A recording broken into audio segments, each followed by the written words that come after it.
मैंने रिकॉर्डिंग किया नहीं।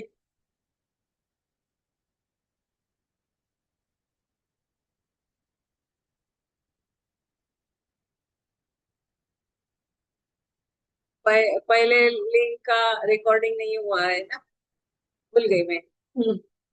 Urine is formed in kidneys. Hydrochloric acid is a strong electrolyte. हाँ। The surface of body is covered by epithelial tissues.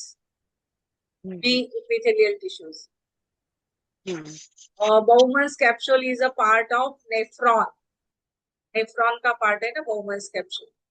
Phagocytosis and production of antibodies are function of leukocytes.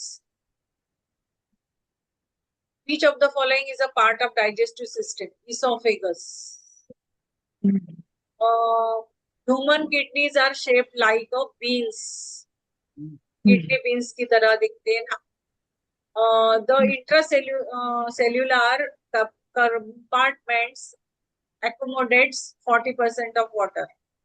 Intracellular compartments accommodate 40% of water. Which cell organelle get activated during cell division? Centrosome. Centrosome के ही cell division होता है. Diffusion of gases takes place in alveoli. Alveoli में diffusion होता है gases का. Coughing of blood is called hemoptysis. ये कहाँ पे मिल सकता है? Coughing of blood. ये 29 का आंसर हम कहाँ ढूंढ सकते हैं? मतलब मुझे नहीं याद ही कहाँ होगा। लंग्स वाले में मिलेगा।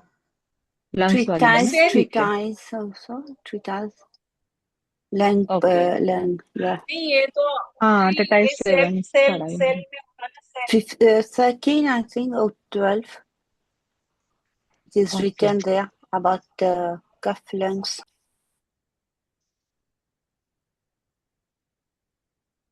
Inflammation of the heart's muscle and its membrane is myocarditis.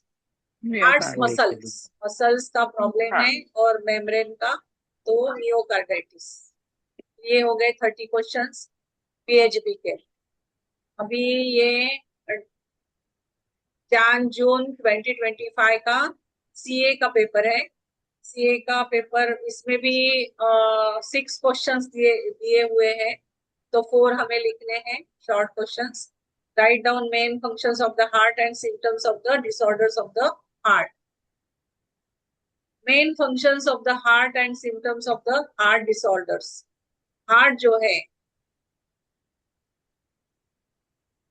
Disorders, ये मिट्रल वॉल है, ये right atrium, left atrium, right ventricle, left ventricle, और फिर ये आवर्टिक वॉल है, ये मिट्रल वॉल है, ट्राइकस्पिड वॉल है और ये pulmonary wall.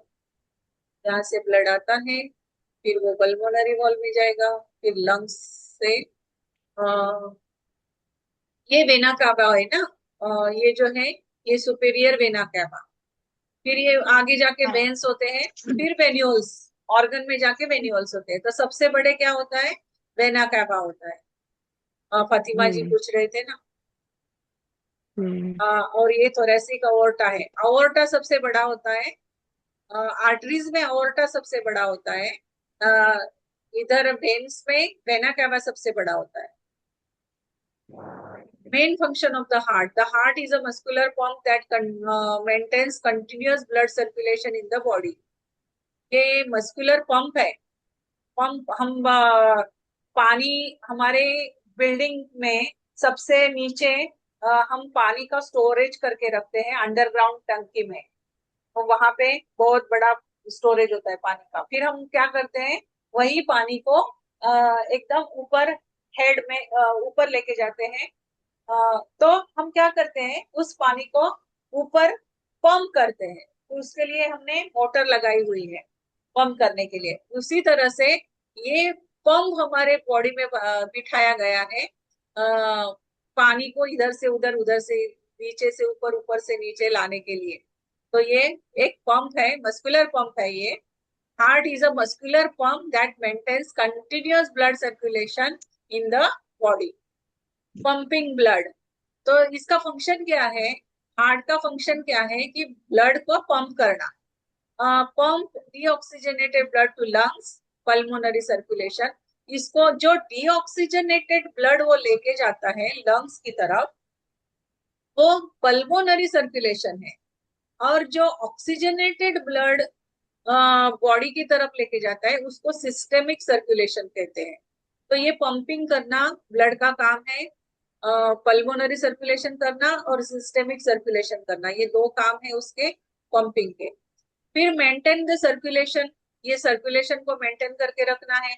Ensures continuous flow of blood through arteries, veins and capillaries.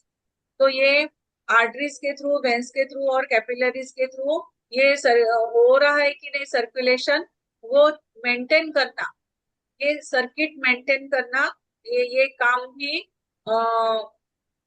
किसका है, ब्लड का है। तो ये मेंटेनिंग सर्कुलेशन, कंटिन्यूअस ये सर्कुलेशन शुरू रहता है बॉडी में, पल्मोनरी और सिस्टेमिक।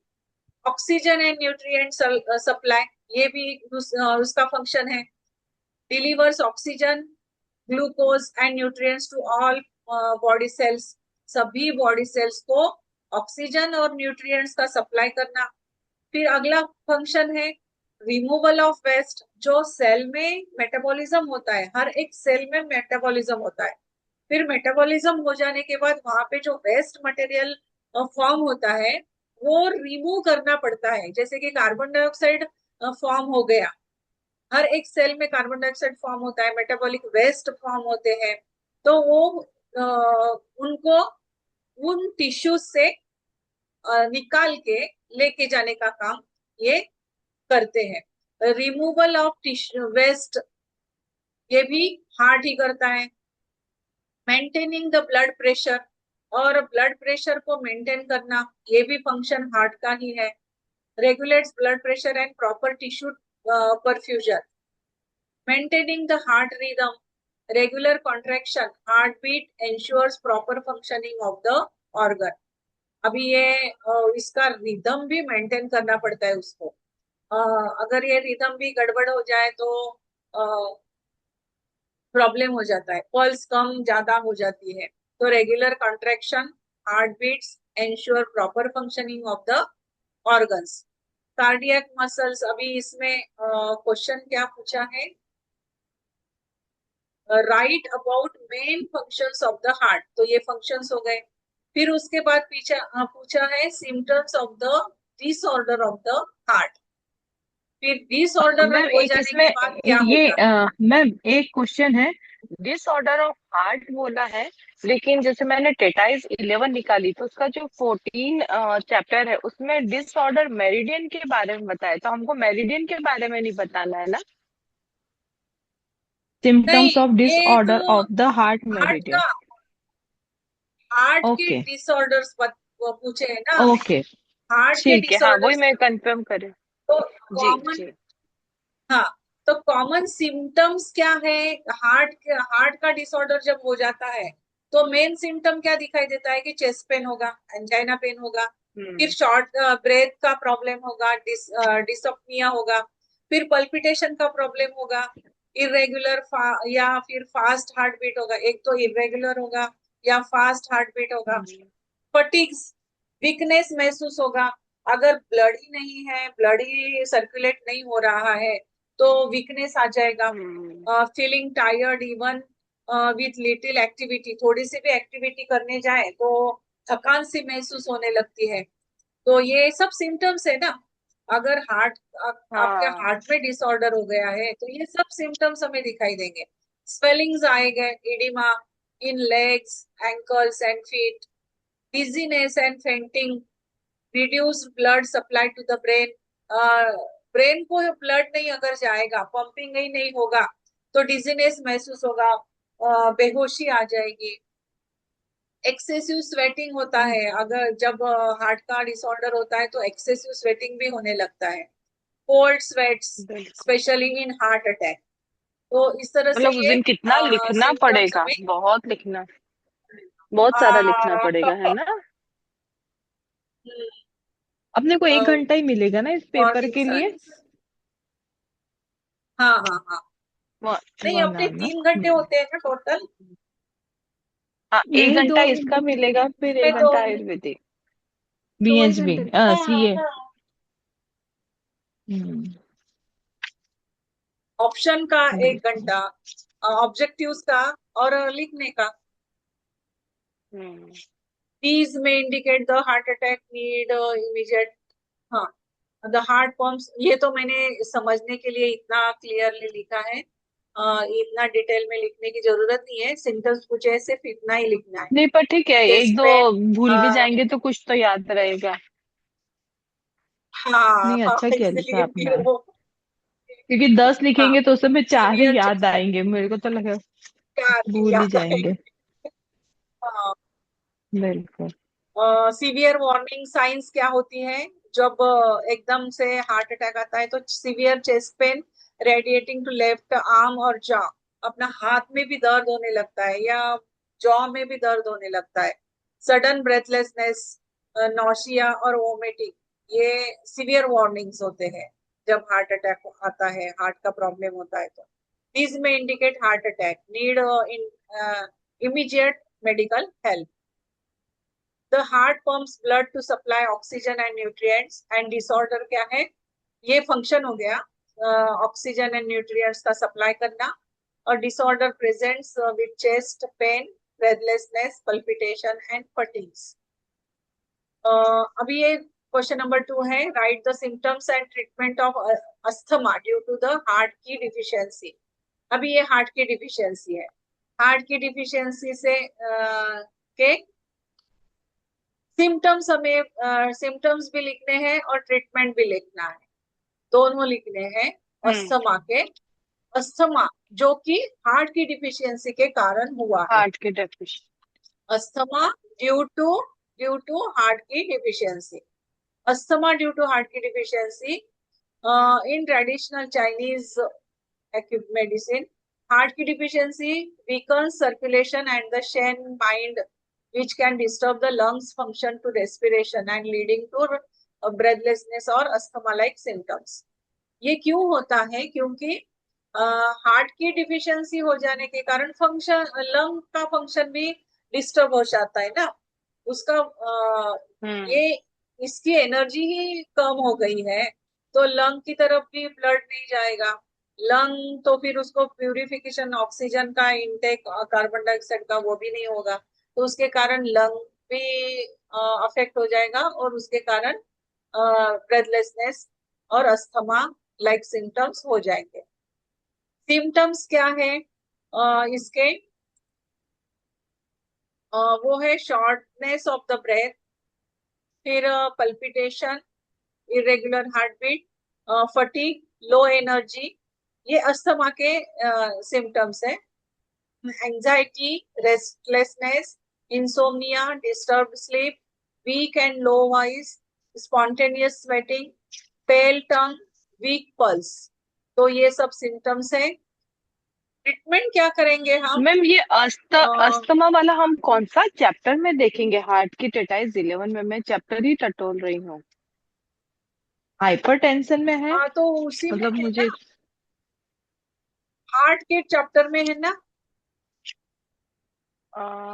इसमें अस्थमा हार्ट का की डिफिशियंसी। नहीं लिखा है। नहीं नहीं, अस्थमा अभी ये लंग्स में हार्ट की आएगा, डिफिशियंसी अस्थमा तो लंग्स में है, आएगा। पर वो अस्थमा हार्ट की लंग, डेफिशिएंसी बोल रहा है ना। नहीं तो हार्ट की डेफिशिएंसी तो ठीक है, लेकिन आपने पर्टिकुलर अस्थमा की बात कर रहे हो, लंग्स में जाके मिलेगा। वैसे जो है ये नहीं, कंडीशंस ये अलग अलग ये हैं। वाला मैं बोल, नहीं नहीं, मैं ये हार्ट का बोल रही हूँ, टेटाइज 11 में मैं कौन सा चैप्टर में ढूंढूंगी, ऐसा मैं उनसे पूछी, चैप्टर कौन से होंगे? अरे 5 तो चैप्टर हैं। There is law of lungs deficiencies. I don't know which treatise. I don't okay. have the books. Maybe हाँ 12 or 13.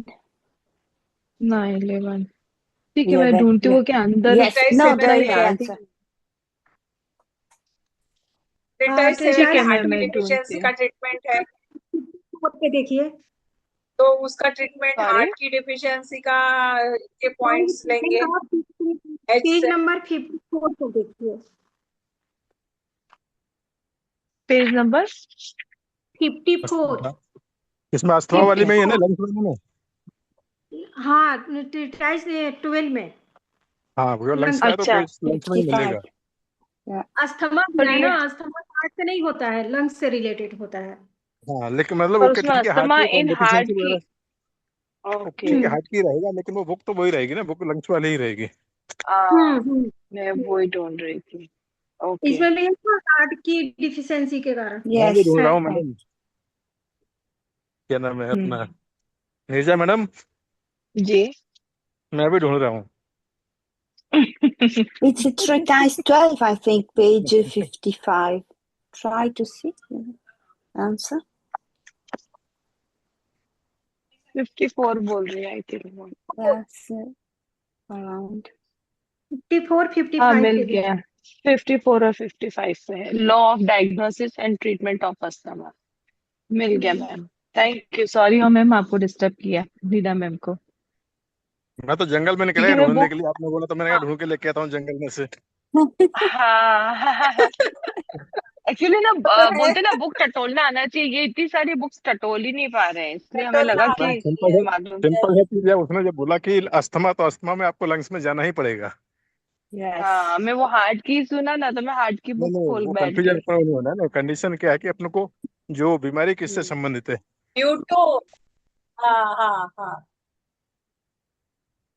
तो इसका ट्रीटमेंट क्या है? फिर हार्ट की डिफिशियंसी के पॉइंट्स लगेंगे, H7, फिर P6, P6, फिर CV17, और BL15, UB15। ब्लैडर 15, हम्म। हाँ, CV6 LU9, UV LU9 नहीं है। ST36, हाँ, तो ये सब ST पॉइंट्स 36।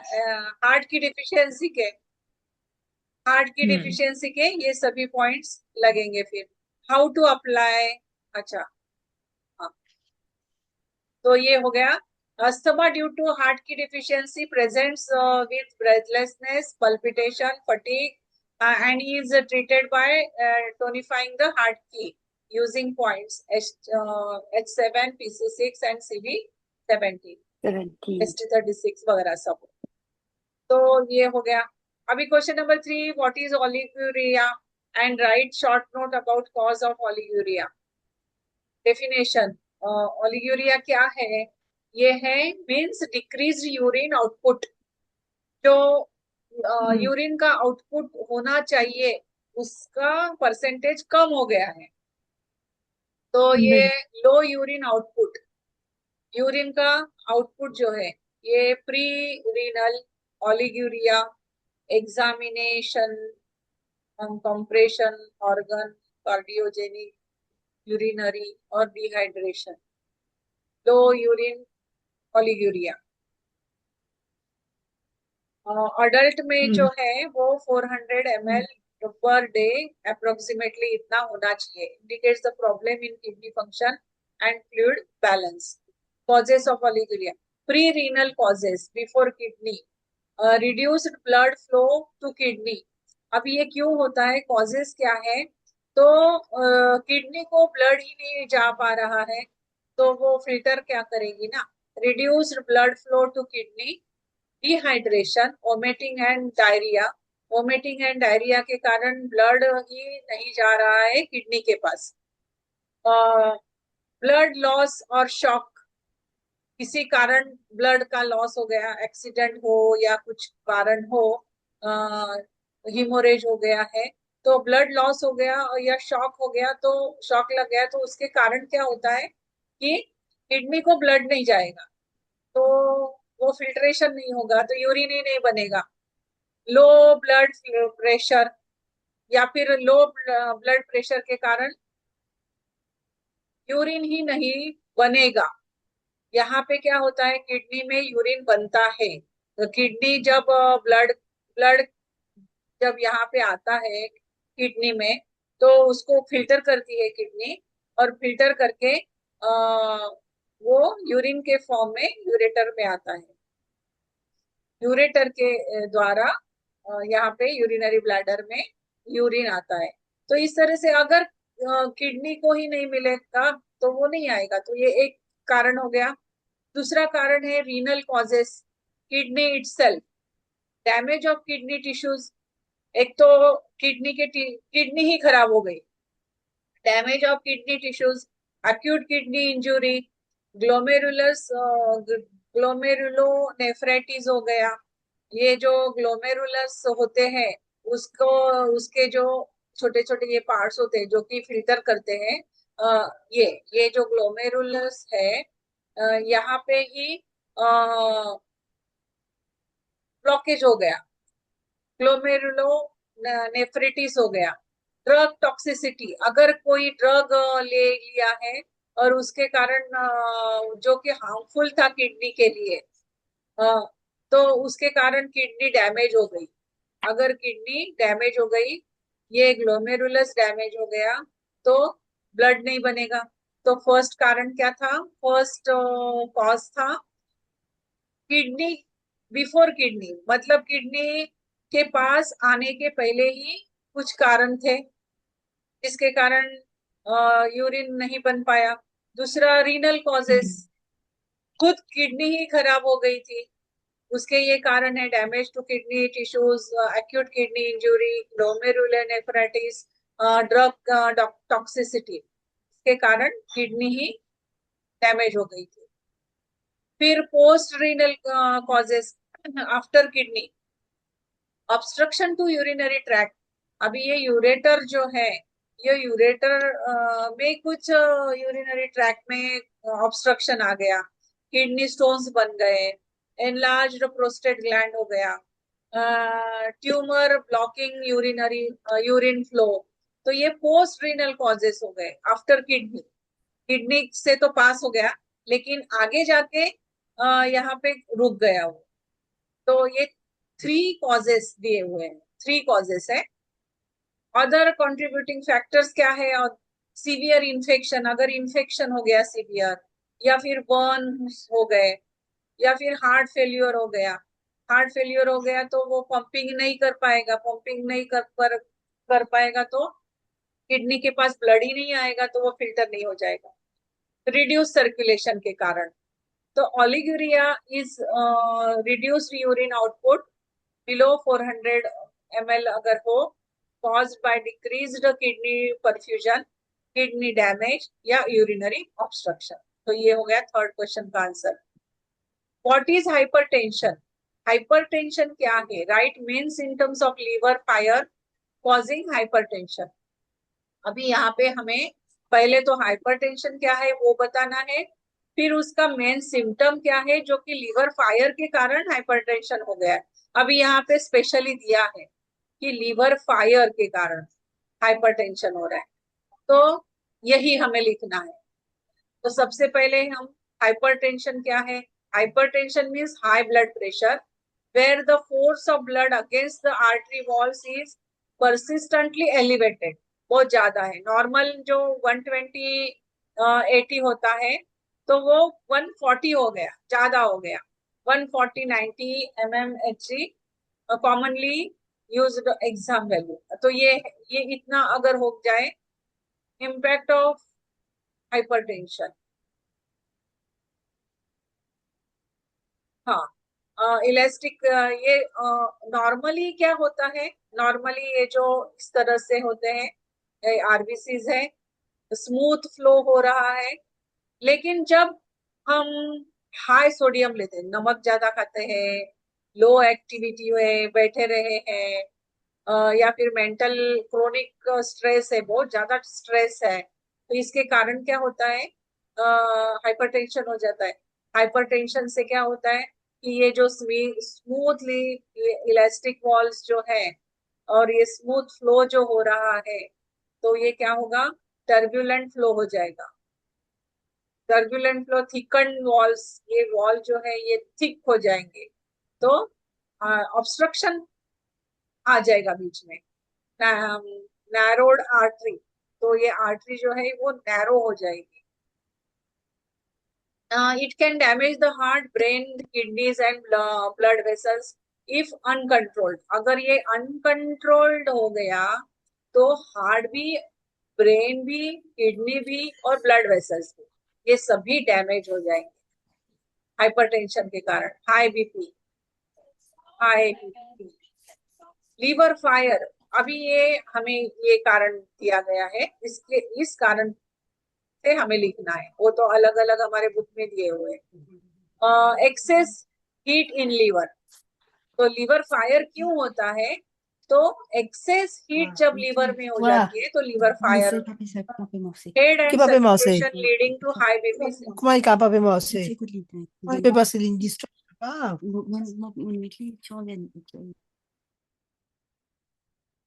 हाँ, सीवियर हेडेक, सिम्टम्स क्या है फिर ये हाई बीपी के बिकॉज ऑफ लिवर फायर?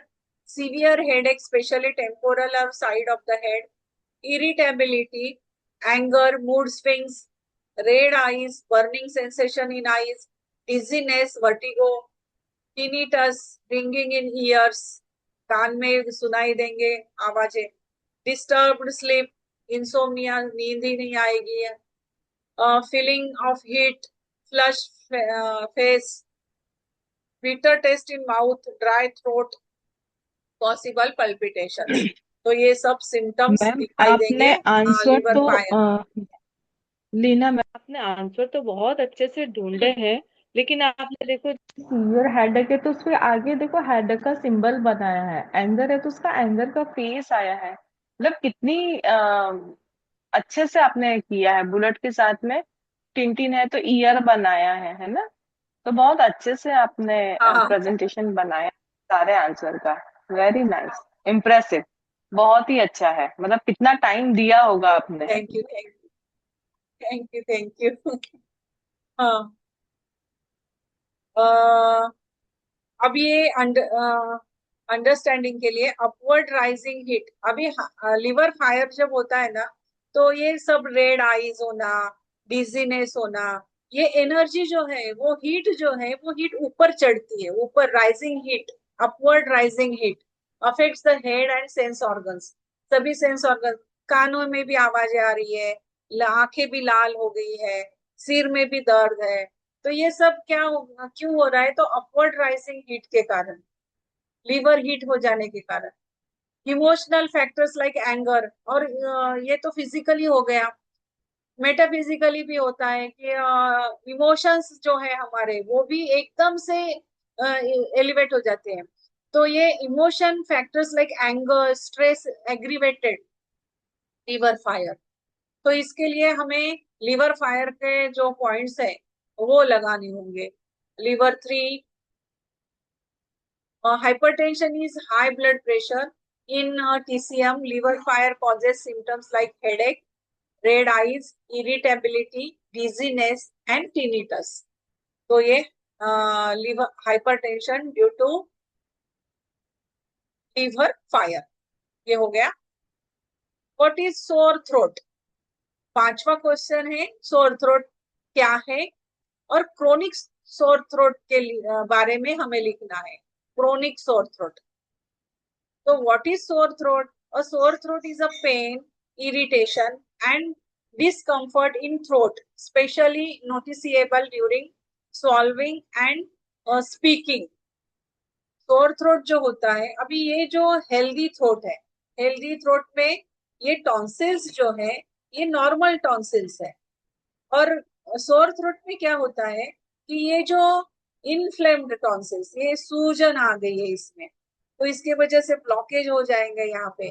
ये उल्वा है, ये जो बीच में होता है उसको उल्वा कहते हैं, तो ये भी लटक जाता है, ये लटक जाता है, फिर निगलने में बहुत तकलीफ होती है, हम थोड़ा सा पानी का घूंट भी नहीं निगल पाते, पूरा रेड रेड हो जाता है, इन्फ्लेमेशन हो जाता है यहाँ पे।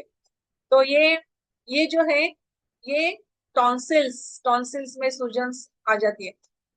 सोर थ्रोट इज अ पेन, बहुत सारा पेन होगा, इरिटेशन होगा, discomfort in the throat, specially noticeable during the solving, एक घूंट का पानी भी एक घूंट भी नहीं ले सकते पानी का हम, और बोलने में भी तकलीफ होगी क्योंकि ये इतना सारा इन्फ्लेमेशन है तो हम बोल भी नहीं पाएंगे। It is usually involves inflammation of the pharynx or tonsils. Pharynx और tonsils के कारण होता है। और ये टंग। क्रोनिक सोर थ्रोट के बारे में हमें लिखना है। तो a sore throat is called chronic when it persists for a long time, weeks to months, or keeps recurring. अभी इसको क्रोनिक कब कहेंगे हम कि ये जो है ये हो गया, एक बार हो गया, दवाई ली, खत्म हो गया, लेकिन ये रिकरिंग हो रहा है, फिर से हो रहा है, या फिर एक हफ्ता हो गया, एक महीना हो गया, अभी जा ही नहीं रहा है, ये इस तरह नॉर्मल कंडीशन में आ ही नहीं रहा है, तो उसको हम कहेंगे क्रोनिक सोर थ्रोट। ये नेजल कैविटी है, ये नेजल कैविटी है, नेसोफेरिंग्स है, ये ओरोफेरिंग्स है, यहाँ पे ओरोफेरिंग्स, ये फेरिंग्स का एरिया है, ये पूरा फेरिंग्स का एरिया है। ये हाइपोफेरिंग्स है, ये ओरल कैविटी है, ये लैरिंग्स का पोर्शन है, और ये ट्रकिया का पोर्शन है। तो ये जो पूरा पोर्शन है, ये पोर्शन पूरा इन्फेक्टेड हो जाएगा, तो तकलीफ कितनी होती होगी क्रोनिक सोर थ्रोट वालों को।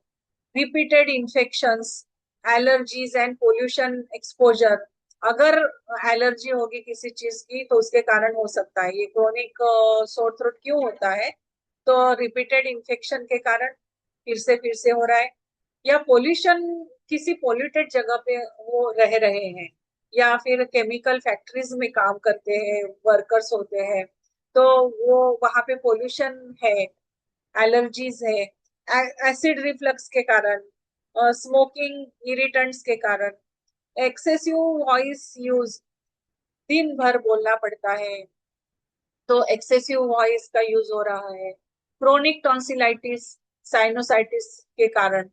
तो ये सब कॉजेस है सोर थ्रोट की। क्रोनिक सिम्टम्स क्या दिखाई देंगे, persistent throat pain, irritation, difficulty or pain while swallowing, dryness and scratchy feeling, hoarseness of voice, mild cough or throat clearing, something swollen glands, swollen glands.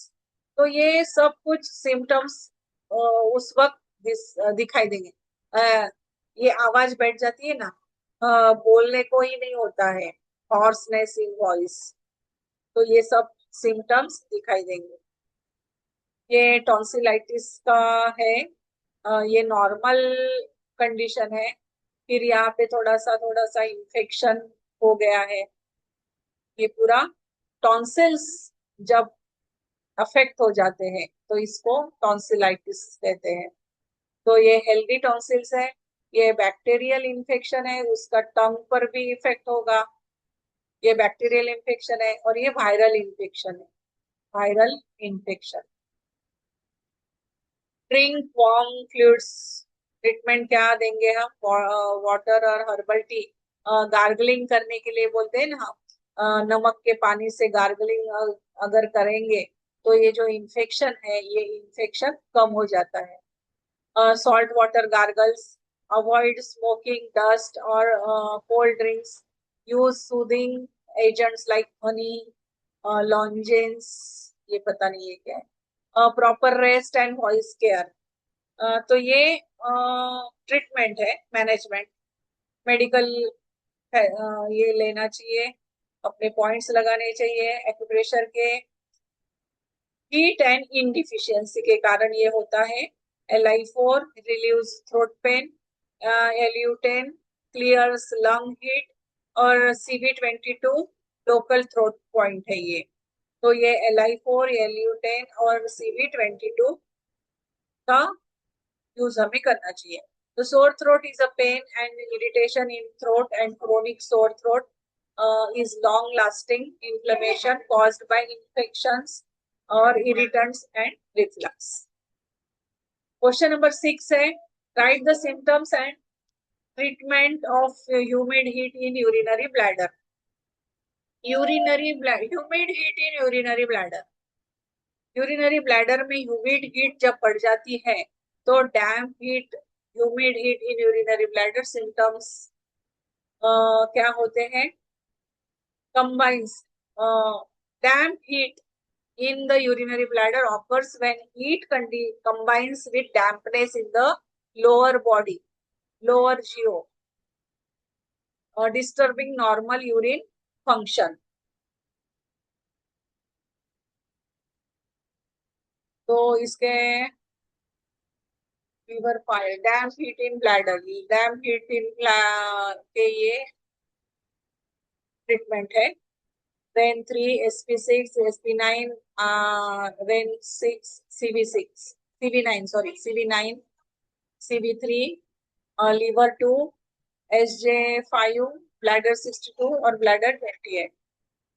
Burning symptoms क्या होते हैं उसके? Burning urination, painful मैक्चुरेशन, frequent अर्ज इन urinate, urgency, dark yellow और scanty urine, turbid, cloudy urine, foul smell, sometimes blood in urine, hematuria, low grade fever or body heat, lower abdominal discomfort and heaviness, red tongue with yellow greasy coating, rapid pulse.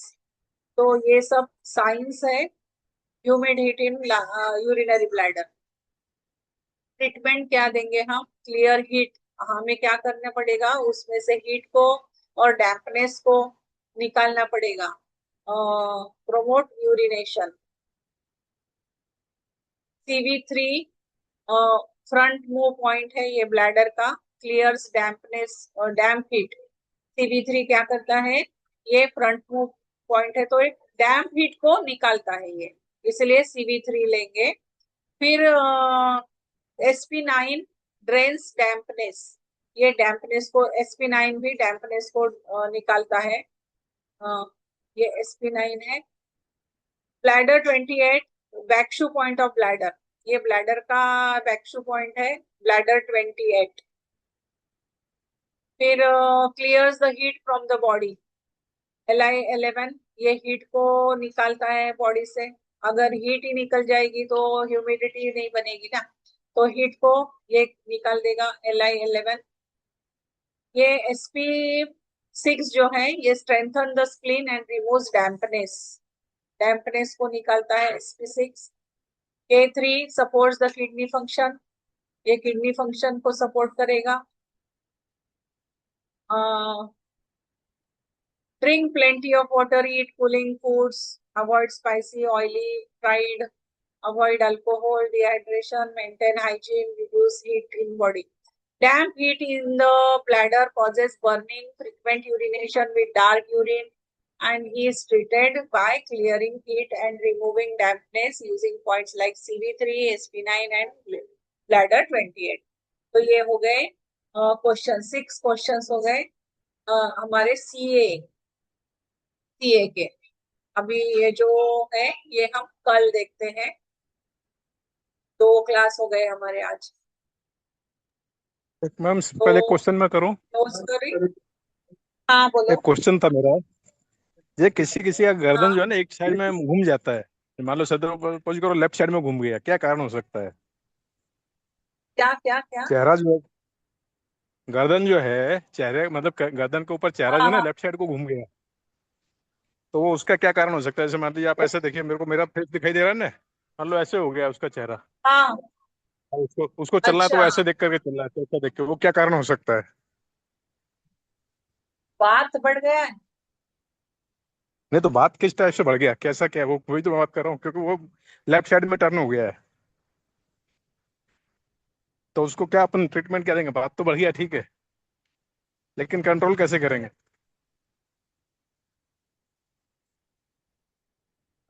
उसके सभी organs को भी देखना पड़ेगा. Liver का सबसे पहले तो उसको ना लीवर 3 का पॉइंट लगा दो. मेन तो आपको ये देखना पड़ेगा कि उसके कौन से ऑर्गन में प्रॉब्लम है. उसके कौन से ऑर्गन में प्रॉब्लम है, उस ऑर्गन मान लो को उसको तो पता ही ढूंढने नहीं के है, नहीं बाद उसको तो पता ही नहीं कोई प्रॉब्लम है उसको तो कोई पता ही नहीं, वो तो बाकी बोला बाकी तो फिट है, मेरे को तो गर्दन टेढ़ी हो गई है. बाकी ठीक है सभी. नहीं लेकिन हाँ. आप ट्विस्ट करके देखो ना, सभी उंगलियों को ट्विस्ट करके देखो. जिस उंगली में सबसे ज्यादा दर्द होगा ये तो हमारा हाँ हाँ सबसे पहला है ना। बिल्कुल बिल्कुल सबसे पहले हम सही क्या है। करेंगे, सभी उंगलियों को ट्विस्ट करेंगे, फिर ट्विस्ट करने